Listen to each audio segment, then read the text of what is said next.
bonsoir, ça dépend si vous nous regardez en rediff ou en direct. Bienvenue dans cette émission, dans ce nouveau numéro de Mini Tilt avec 3 infos locales et positives. J'ai le grand plaisir aujourd'hui de recevoir pour la première fois Monsieur Arnaud Ville. Bonjour Arnaud. Bonjour. Merci d'avoir accepté notre invitation dans l'émission. Vous êtes auteur et photographe tourangeau. Robert le Diable, Ectophasia. On va partir à la découverte des jardiniers invisibles. Avec ces petites bêtes minuscules. On aurait dit des sorts de Harry Potter, ce que je viens de dire. Ah oui, ça sonne bien, oui.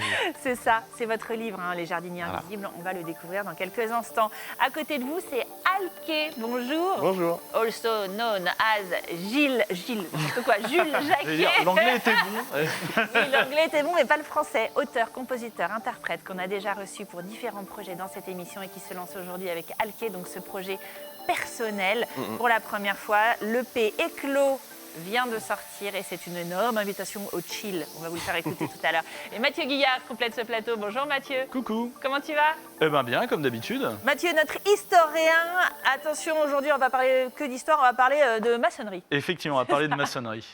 Et ça, à mon tour, là, c'est ça. Ah, c'est ça, c'était un lancement. On fait toujours avoir. On va donc parler de maçonnerie. Effectivement, parlons de maçonnerie en gardant un air naturel. Effectivement, il y a 2 jours, on m'appelle pour me dire punaise, faut faire une chronique TV Tour. Et on pense à qui? Aux routes de secours, forcément.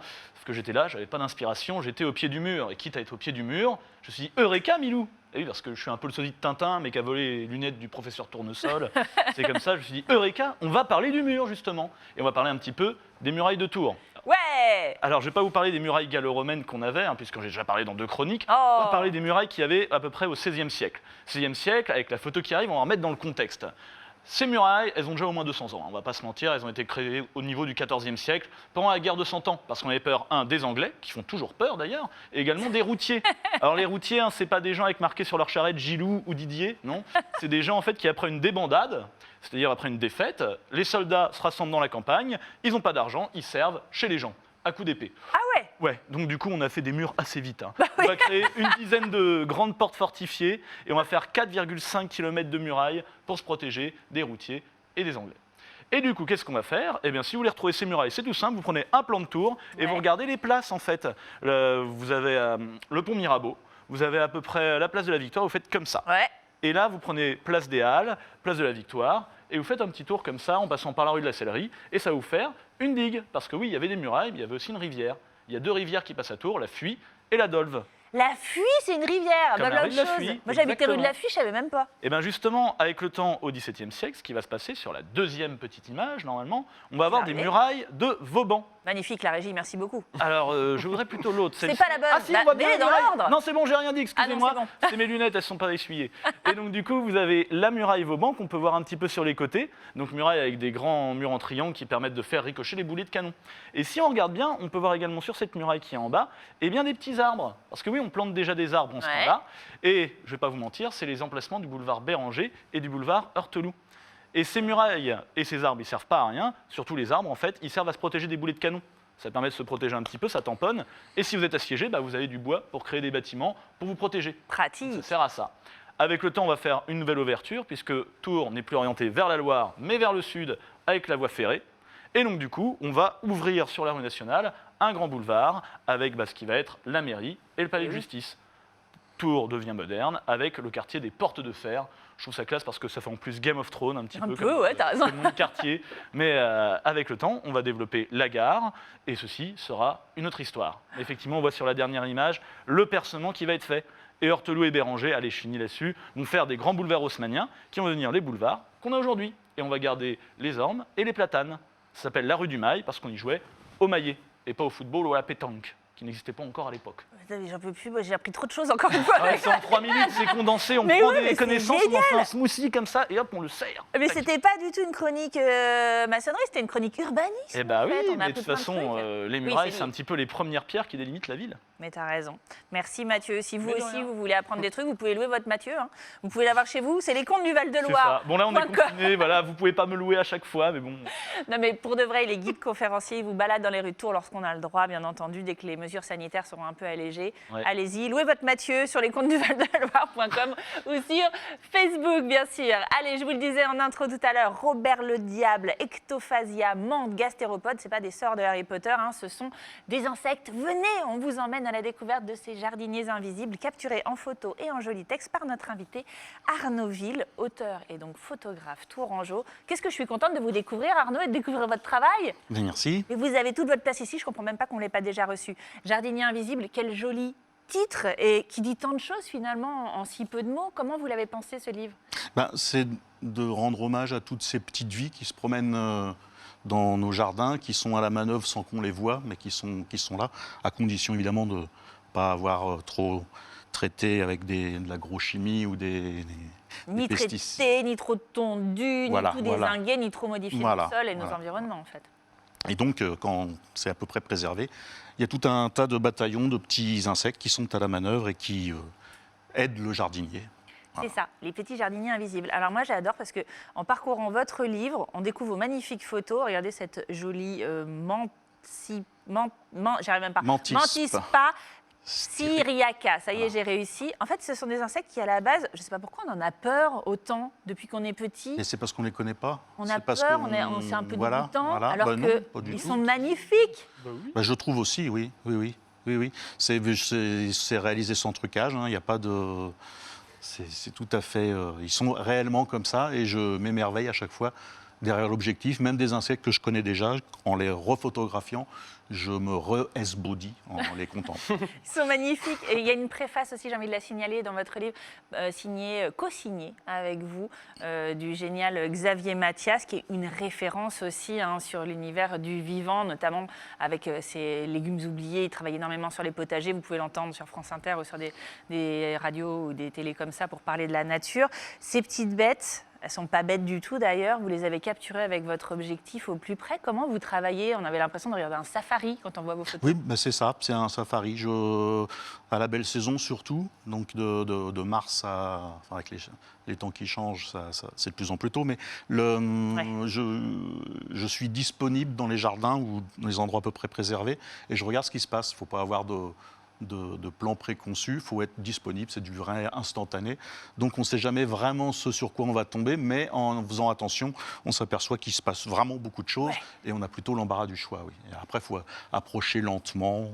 Après, c'est de la pratique. Mais oui, finalement, ce livre, il s'adresse un peu à tout le monde parce que c'est de la découverte, mais particulièrement, bien sûr, à ceux qui ont envie de préserver cette faune, si on peut dire, de mieux la connaître et de savoir quoi faire finalement pour l'aider. En fait, il n'y a pas grand-chose à faire, c'est justement de savoir s'empêcher de trop faire. Leur fiche la paix. De laisser traîner des branches, des pierres, un tas de compost hébergera. De l'habitat, finalement, c'est ça. Hein. Voilà, et puis on se met du temps de côté, comme ça aussi. Ouais. C'est toujours ça de prix. Voilà. Et donc, là, il y a des... Là, on voit sur l'image, il y a un carabe, là, le gros tout noir en haut, lui, l'adulte vit 3 ans, c'est pas mal pour un insecte. Ouais, un insecte. Et donc, il va grignoter les chenilles, les limaces, les escargots, tout ce qu'il trouve au sol la nuit pendant 3 ans. Et sa larve, qui se développe en un peu moins d'1 an, va elle aussi manger à son échelle. Et au fur et à mesure de sa croissance, différents petits gastéropodes malchanceux qui passeront à portée de ses mandibules acérées. Oh, j'aime bien comme vous en parlez. En plus, juste pour terminer, parce que je sais qu'on est déjà au bout, j'ai envie de signaler cette dédicace qui aura lieu le 24 avril, bien sûr, Where Else, à la librairie Lire au Jardin à Tours. Ça, c'est juste à côté de l'université, sur les bords de Loire. Là, il faut venir vous rencontrer aussi, parce que la conversation aujourd'hui, elle est assez courte, mais il y a plein de choses à dire sur ce livre. Venez et causons-en. Causons-en, c'est ça. Merci beaucoup. Je cherchais la larve de coccinelle. Regardez, juste je vous montre ça, parce que moi j'ai appris récemment que c'était ça, une larve de coccinelle. Ne les écrabouillez pas, mon Dieu. Voilà, ça fait un peu flipper quand on la voit comme ça, mais c'est une gentille petite coccinelle qui arrive. Surtout si on est puceron. Sinon, surtout si on est puceron. Merci beaucoup Arnaud d'être venu nous parler de ce livre formidable, Les Jardiniers Invisibles, aux éditions du Rouergue. La dédicace, c'est le 24 avril à la librairie Lire au Jardin. Et tout de suite, on cause musique dans La Bamboche, ça continue.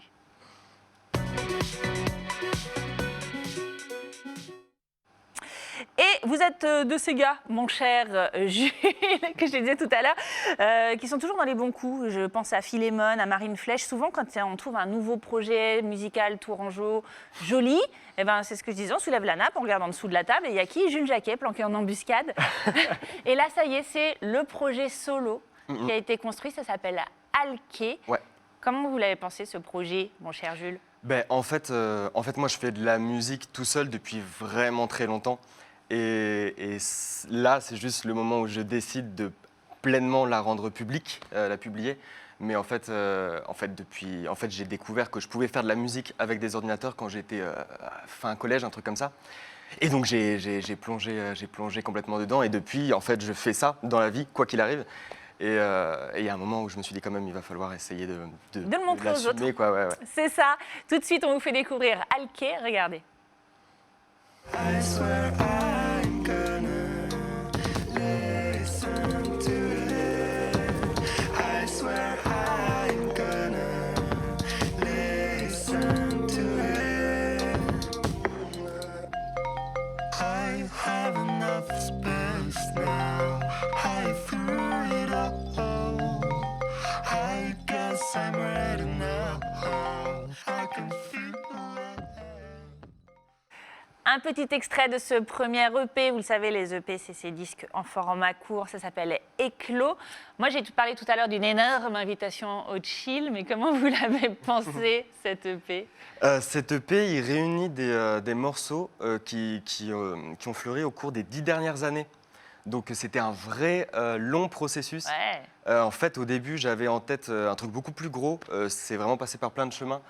J'avais en tête un format plus long. Et puis, au fur et à mesure, j'ai réarrangé des morceaux parce que sur 10 ans, on change un petit peu aussi d'envie. On s'habille plus pareil, hein, Ouais. par exemple. Exactement. C'est ça, on a les goûts qui évoluent.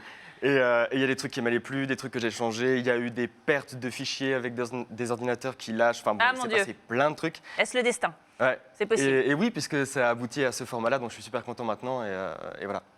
C'est un projet que vous avez porté de bout en bout en plus, hein, parce qu'il y a la musique bien entendu, il y a les textes, il y a la création graphique, il y a la vidéo. Qu'est-ce qui fait qu'aujourd'hui, vous avez envie de le partager? Parce que ça y est, vous êtes prêts? C'est comme un accouchement? Ouais. C'est un peu. Je pense que c'est pas très maîtrisé. Là où le fait que ça se passe maintenant, ça a concordé en fait. J'ai vraiment pris le temps de pouvoir enregistrer tous les morceaux à des endroits. Les morceaux sont enregistrés à des endroits différents tous.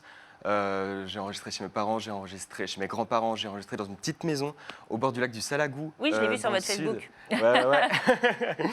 Ouais. Bref, il s'est passé vraiment plein de choses et ça a fait que ça aboutit maintenant dans l'espace-temps, mais bon, c'était pas beaucoup plus réfléchi que ça. Ça y est, le gâteau est cuit, c'est tout. Voilà, c'est ça. Exactement. Instinct, en fait. Ouais, oui, carrément. Mais oui, écoutons-nous, chers amis, et surtout écoutons Éclos. Bien sûr, Alké, Éclos c'est le nom de l'EP. l'EP, ouais. Alké c'est le projet. On le retrouve sur les réseaux sociaux. L'EP il est disponible un petit peu partout. Allez-y, c'est un peu le disque là du printemps. On va se l'écouter à l'apéro cet été. Ça fait un bien fou.